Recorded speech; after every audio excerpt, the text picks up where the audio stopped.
బావగారు హాస్పిటల్లో ఉన్నప్పుడు ఈ ఊరి జనం డబ్బు కోసం గొడవ పడ్డారని ఆయనకి తెలియదు కదా, అందుకే అలా మాట్లాడుతున్నారు. ఇప్పుడు మీరు వెళ్ళి చెప్తారా ఏంటి? నోరు మూసుకుని సైలెంట్గా ఉండండి. అయినా రామ గుర్తింపు తెచ్చుకుంది రాష్ట్ర స్థాయిలోనే కదా.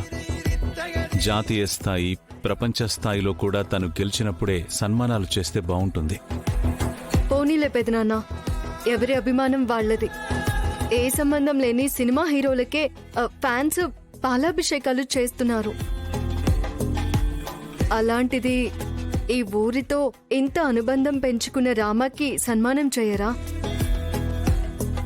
సర్లే, రామలక్ష్మి ఒప్పుకుంటే నాకే అభ్యంతరం లేదు.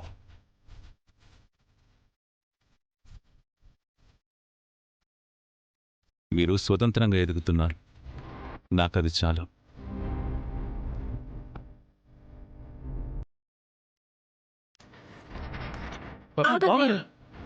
మేము ఉన్నాం కదా అన్నయ్య.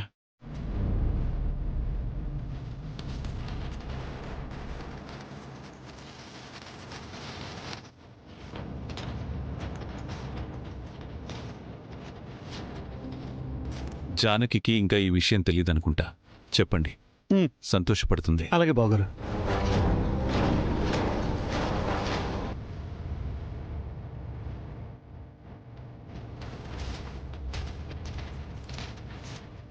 అన్నయ్యకి ఎంత పెద్ద అబద్ధం చెప్పావో తెలుసా?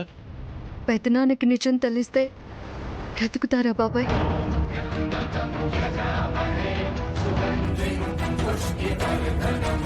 చేతు నిజం చెప్పి బాధ పెట్టడం కంటే ఇప్పుడు ఆయనున్న పరిస్థితుల్లో తెలియని అబద్ధం చెప్పడమే కరెక్ట్ అనిపించింది. నిజమే, రామలక్ష్మిని పోలీసులు అరెస్ట్ చేశారన్న బాధతో ఆ విషయాన్ని వెంటనే అన్నయ్యతో చెప్పేయాలని ఆవేశపడ్డానే తప్ప నేను ఆలోచించలేకపోయానమ్మా. అజ్జా, ఇప్పుడు మనం ఏం చేద్దాం? ఏం చేయాలో అర్థం కావడం లేదు బాబాయ్.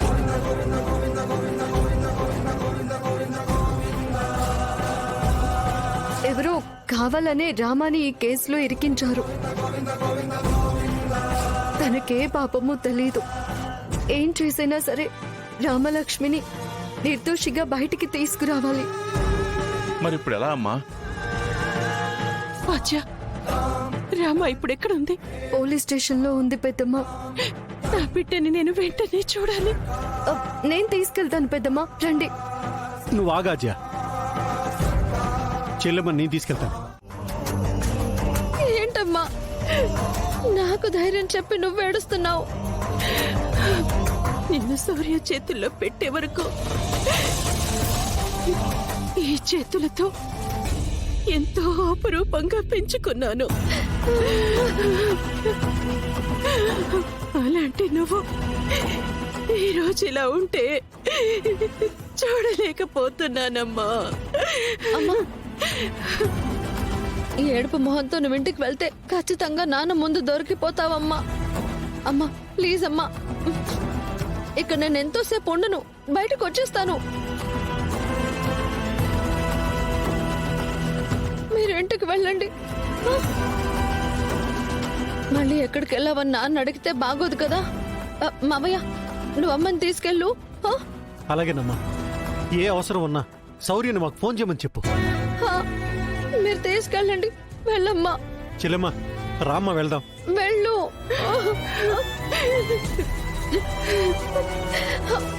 వెళ్ళు వెళ్ళు. రా చెల్లెమ్మా. వాళ్ళ మాటలు నమ్మి మీరు జీప్లో ఆయిల్ కొట్టించుకుని ఇంత దూరం వచ్చారా? రఘురామ్ గారు, మీ మీద మాకు గౌరవం ఉంది, కానీ పోలీసులుగా మా డ్యూటీ మేము చేసుకోవాలి కదా. కంప్లైంట్ మా దాకా వచ్చింది కాబట్టి ప్రైమరీ ఎంక్వైరీ కోసమైనా శ్రీనుని అరెస్ట్ చేయాలి. దయచేసి మాకు సహకరించండి. సీను, చారుని నువ్వు కలిసావా? అంటే రోడ్డు మీద వెళ్తుంటే ఎదురైంది మావయ్య.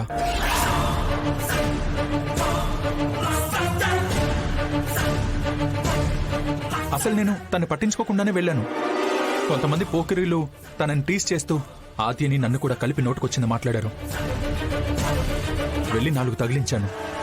ఆ గొడవలో చారు అనుకోకుండా పడిపోయింది.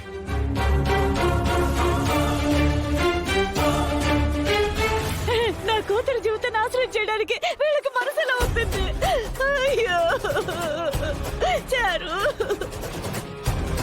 నా చారు కళ్ళు పోగొట్టేసి ఎంత చక్కగా కూర్చొని కబుర్లు చెప్పుకుంటున్నారు.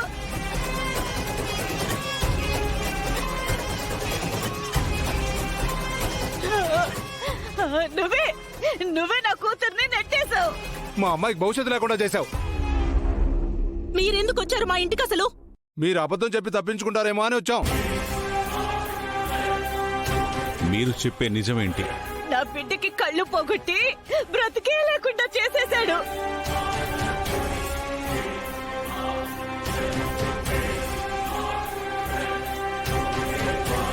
పెళ్లిలో నా కూతురు చిటికిన వేలు పట్టుకొని 7 అడుగులు వేస్తే అలాగే నిండు 100 ఏళ్లు ఒకరికొకరు కలిసి బతుకుతారు అనుకున్నాం. కానీ ఇదిగో మధ్యలో వదిలేసి ఈ అమ్మాయిని పెళ్లి చేసుకున్నాడు. పెళ్లి గురించి మళ్ళీ మాట్లాడుకుందాం. రే సీను, గొడవ గురించి నాతో ఎందుకు చెప్పలేదు? చారు గురించి మీకు చెప్పడం ఎందుకని చెప్పలేదు మావయ్య.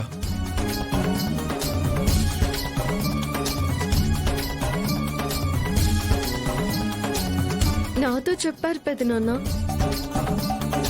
కానీ అందులో శ్రీను తప్పేమీ లేదు అనిపించింది. అందుకే ఆ టాపిక్ అక్కడితో వదిలేశాము. ఇప్పుడు వీళ్ళొచ్చి ఇలా చెప్తున్నారు.